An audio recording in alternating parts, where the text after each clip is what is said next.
What does it mean to truly understand another person's pain or joy?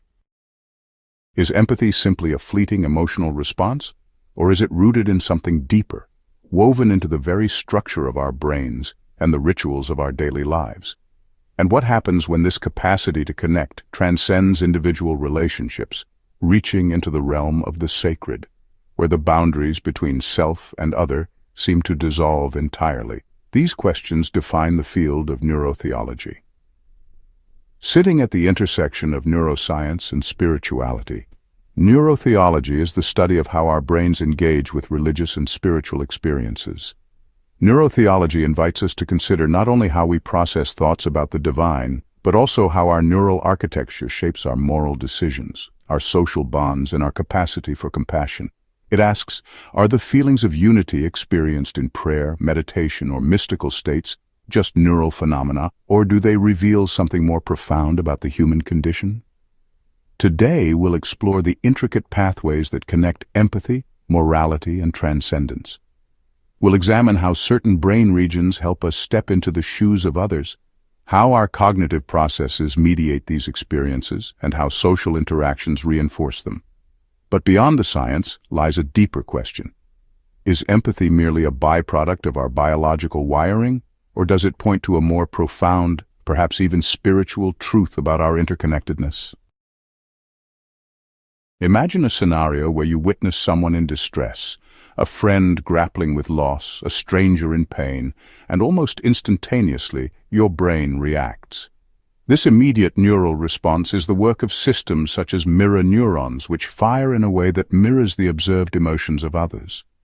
Researchers like Rizzolatti have shown that these neurons provide the raw data for our emotional experiences, creating a biological substrate for what we call empathy. However, this neural activation is only one part of the story. The signals generated by our brain's mirror systems are then processed through higher cognitive functions.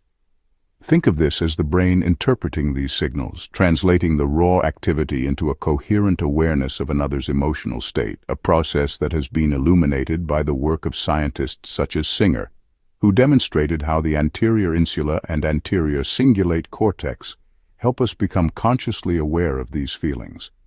Yet neither neural activity nor cognitive processing operates in isolation.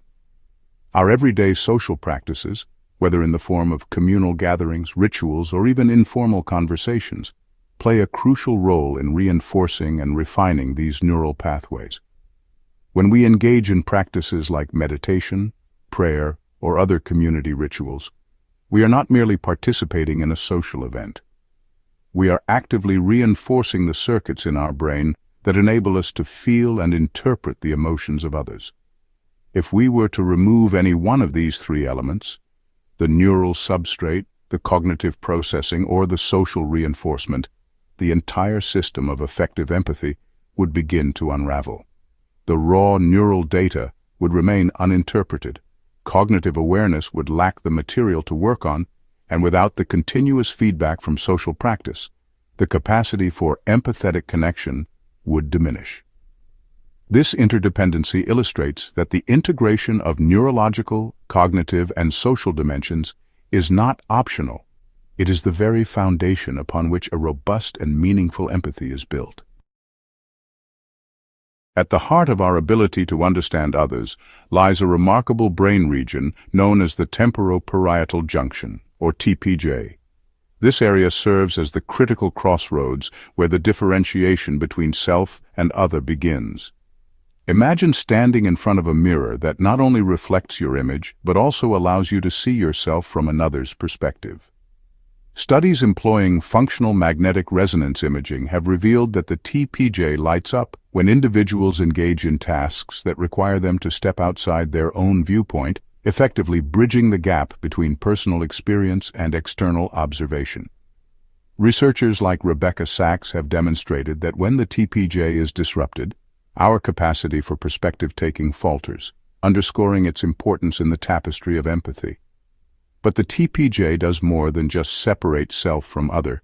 It is integral to forming a coherent cognitive picture of our social world. The neural differentiation that occurs in the TPJ provides the scaffolding for the cognitive processes that allow us to understand who we are in relation to the people around us. This understanding, in turn, shapes our social identity and informs our interactions within a community. The interplay is seamless. Neural mechanisms facilitate cognitive distinctions, which are then expressed and reinforced within a social context. If we were to eliminate the neural aspect by, say, impairing the function of the TPJ, our ability to accurately differentiate between self and other would be compromised, leading to a breakdown in the cognitive and social components that rely on this distinction. Thus, the TPJ exemplifies the principle that empathy is not a single process, but an interdependent network where neural, cognitive, and social elements work together to create a unified experience of understanding and connection. Consider the complex moral decisions we face every day, from small acts of kindness to life-altering ethical dilemmas. At the core of these decisions lies a sophisticated interplay between emotion and reason, a balance that is deeply rooted in our neural architecture. The ventromedial prefrontal cortex, for instance, plays a pivotal role in integrating emotional input into our moral judgments. The work of researchers like Joshua Green has provided compelling evidence that when we are faced with a moral quandary, our brain does not rely solely on cold logic. Instead, it harnesses emotional data as a guiding force. This neural input is then processed through the lens of ethical reasoning, a cognitive function that allows us to interpret and deliberate upon the moral significance of our emotions. When we think about what is right or wrong, we are engaging in a mental process that weighs our emotional responses against a backdrop of personal values and societal norms. This cognitive process is essential. It acts as the interpreter between our raw emotional data and the actions that follow. Social norms, meanwhile, provide the context and validation for these ethical judgments. They represent the collective wisdom and cultural standards of the communities to which we belong, ensuring that our moral reasoning is aligned with a broader social framework. The strength of this triadic relationship between the neural circuits of moral processing, the cognitive mechanisms of ethical reasoning, and the social norms that guide behavior is that each element reinforces the others. Should any one of these components be absent or weakened, the whole process would falter. Without the neural basis, our ethical reasoning would lack the emotive impetus necessary for moral action. Without the cognitive interpretation, raw emotion would remain unchanneled and potentially erratic. And without the grounding of social norms, our moral judgments would be untethered from communal values.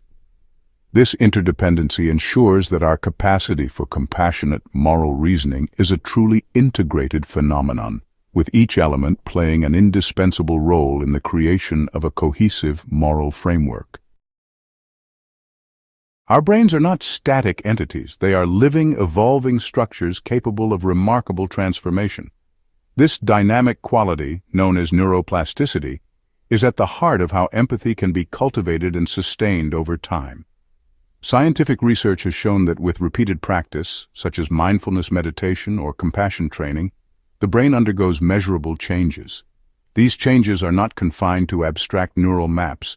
They translate into tangible behavioral and cognitive shifts. When individuals engage in regular meditation, for example, studies have documented increased activation in brain regions associated with empathy, suggesting that the very structure of the brain is being reshaped to favor empathetic engagement. This transformation is not solely the product of neural adaptation.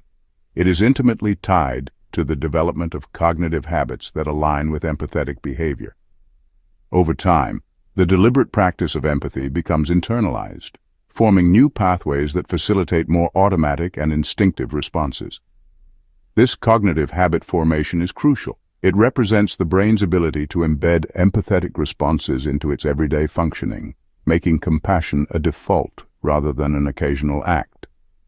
Yet, these neural and cognitive changes are further reinforced by social interactions. The positive feedback received from peers, the supportive environment of community gatherings, and the validation from social networks all serve to cement these new pathways, creating a self-reinforcing cycle of empathy. Imagine a three-legged stool where each leg represents neuroplastic change, cognitive habit formation, and social reinforcement. If even one leg is removed, the stool topples, illustrating that the cultivation of empathy is not possible through isolated efforts. It is the integration of these three dimensions that leads to the emergence of sustained, genuine empathy. The adaptive nature of the brain, bolstered by consistent cognitive practice and nurtured by social validation, exemplifies the holistic approach needed to truly foster an enduring empathetic capacity. In our exploration of empathy, we arrive at a realm that stretches beyond the everyday, a domain where the boundaries of self and other dissolve into a profound sense of unity.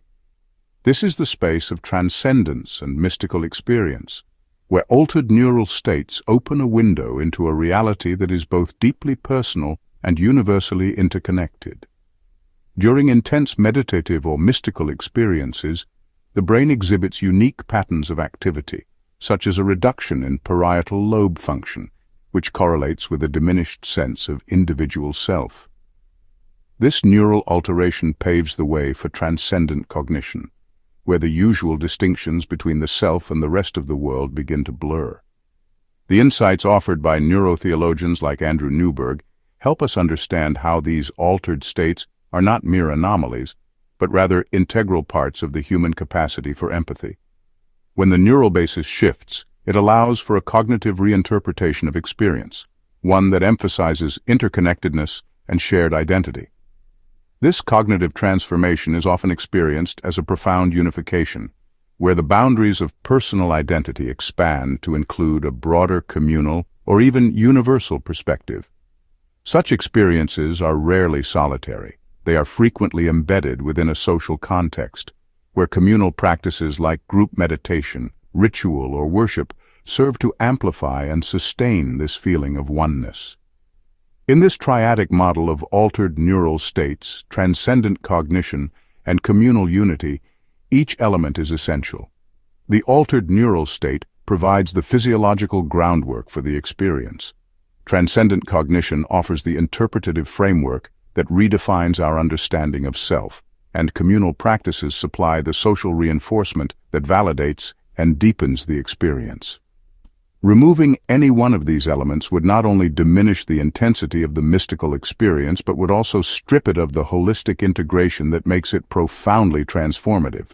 It is this intricate interplay that allows us to experience what might be termed universal empathy, a form of connection that transcends ordinary interpersonal bonds and touches upon the very essence of our shared humanity.